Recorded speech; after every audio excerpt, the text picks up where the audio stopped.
y me dijo, usted señora, al final del túnel nunca va a haber una luz.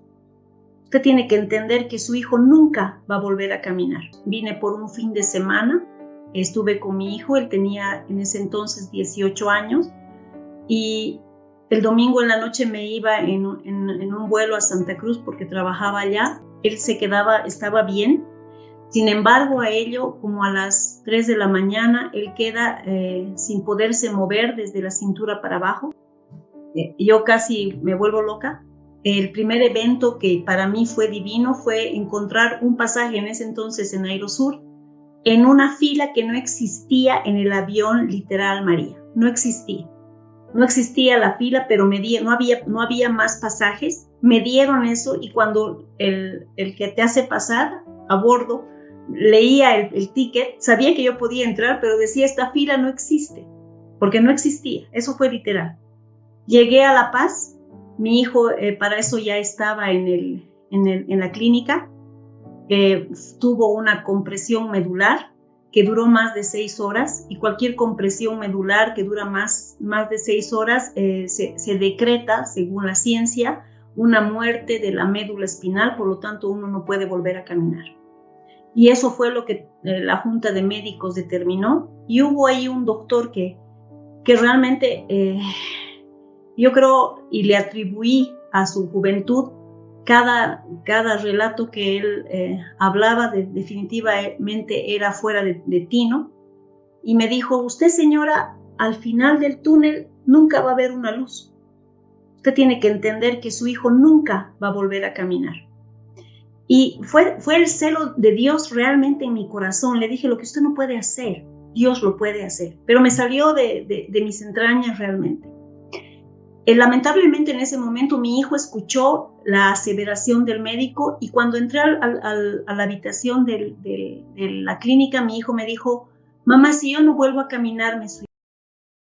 De que María, comprenderás en qué situación me encontraba. Estaba en una encrucijada realmente, entre que un médico me decía que mi hijo jamás iba a volver a caminar, raquetbolista, era un chico que ganaba medallas, futbolista, o sea, él vivía por todo el ejercicio que hacía y que le gustaba. Cada deporte que él tomaba, lo tomaba muy bien. Y me dice en la habitación que él se va.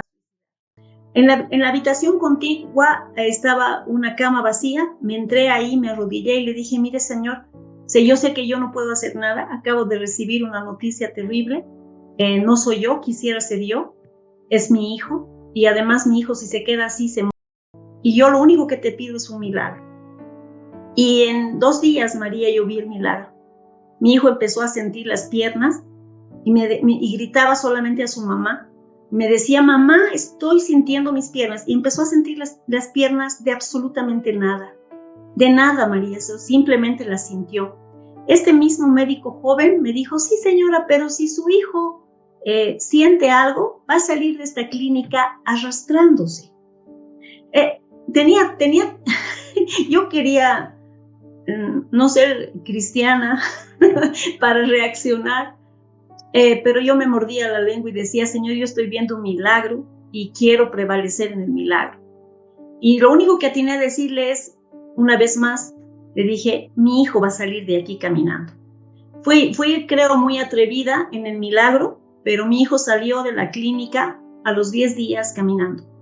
Y ese fue un milagro que conmovió en ese momento a la Universidad Católica Boliviana, donde estaba mi hijo, y creo que a todas las universidades, porque todos hablaban del chico que se había quedado parapléjico y que iban a hacer algo para que no se quede cuadrapléjico.